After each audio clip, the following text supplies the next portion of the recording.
In a move that shocked many, Billy McFarland announced the return of Fyre Festival. This second attempt, dubbed Fyre Festival 2, is scheduled for May 30th to June 2nd, 2025.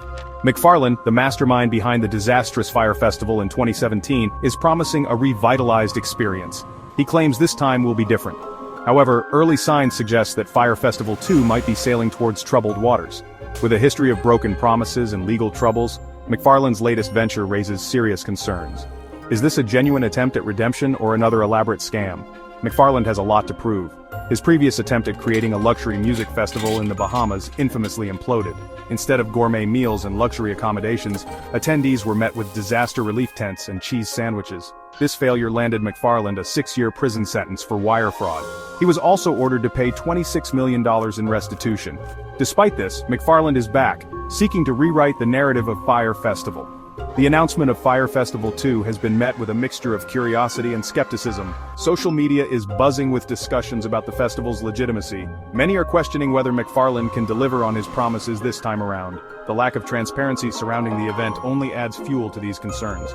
With just weeks to go before the supposed start date, key details remain suspiciously absent.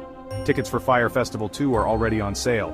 Prices range from $1,400 to a staggering $1.1 million for the most exclusive packages. McFarland claims to have sold over 100 tickets in the first 24 hours. This raises eyebrows, considering the festival's dubious status and lack of concrete information. It seems many individuals are willing to take a gamble on McFarland's vision, despite the high risk involved. Only time will tell if their faith is misplaced. Adding to the growing list of concerns, Fyre Festival 2 has already experienced a location change. Initially slated for Isla Mujeres, Mexico, the festival was abruptly moved to Playa del Carmen. This last-minute switch immediately raised red flags. Making matters worse, officials in both locations have denied receiving any permit requests or approvals for the event. They have publicly stated that the festival, as far as they are concerned, is fake news. Further investigation into the festival's location reveals more inconsistencies. The coordinates listed on the official Fyre Festival website do not point to a venue in Playa del Carmen. Instead, they lead to a spot in the middle of the ocean. This glaring error has only deepened the skepticism surrounding the event. It is hard to imagine a music festival taking place in the open sea. This raises serious questions about the organizers' competence and the event's legitimacy. Despite selling tickets for the festival, McFarland has yet to announce a single artist for the lineup. He claims that 40 live performances are planned, but refuses to divulge any names. This lack of transparency is concerning, especially given the festival's troubled history.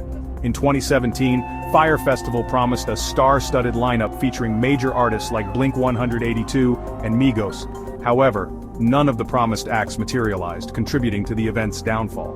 McFarland's insistence on secrecy regarding the lineup is doing little to inspire confidence. Potential attendees are left in the dark, unsure of what they are paying for. This strategy could backfire, as it raises suspicions that there might not be a lineup at all. With each passing day, the likelihood of Fyre Festival 2 securing a credible lineup dwindles. It seems unlikely that any established artist would want to be associated with such a controversial event. The specter of the original Fyre Festival looms large over McFarland's current endeavor. The 2017 event was billed as a luxury music experience on a private island in the Bahamas. It was heavily promoted by social media influencers, including Kendall Jenner and Bella Hadid. Attendees, lured by the promise of a glamorous getaway, shelled out thousands of dollars for tickets and VIP packages. However, the reality was a far cry from the curated online persona. Upon arrival, festival-goers were met with chaos and disarray. The promised luxury villas turned out to be disaster relief tents. Gourmet meals were replaced with basic cheese sandwiches. The highly anticipated musical performances never materialized. What was supposed to be a weekend of luxury and music descended into a logistical nightmare. Stranded on a remote island with inadequate facilities, attendees quickly realized they had been scammed. The disastrous Fyre Festival of 2017 became a cautionary tale about the dangers of social media hype and influencer marketing. It exposed the dark side of the internet, where carefully curated online personas can mask fraudulent schemes. The event's downfall was chronicled in 2 documentaries, one by Netflix and one by Hulu. These films provided a behind-the-scenes look at the events leading up to the festival's implosion. They highlighted the roles of McFarland and his team in perpetuating the scam. The documentaries served as a stark reminder of the importance of due diligence and critical thinking, especially in the age of social media. They showed how easily people can be swayed by flashy marketing and the allure of exclusivity. The legacy of Fyre Festival 2017 continues to serve as a warning to potential investors, attendees, and anyone considering participating in events promoted by McFarland. It is a stark reminder that if something seems too good to be true, it probably is. With just weeks to go until the supposed start date, Fyre Festival 2 is already mired in controversy. The lack of a confirmed location, the absence of a lineup, and the history of its founder all raise serious red flags. While McFarland insists that this time will be different, promising a legitimate and unforgettable experience, his track record suggests otherwise.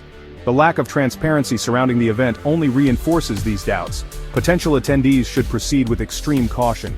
The absence of basic information, such as the lineup and the venue, is a major cause for concern. McFarland's history of deception and legal troubles further amplifies these worries.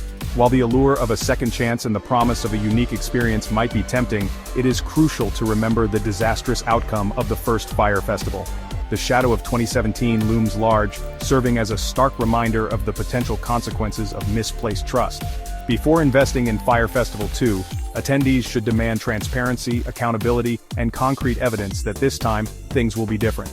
Until then, it is best to approach this event with a healthy dose of skepticism. The risk of a second Fyre Festival fiasco is simply too great to ignore.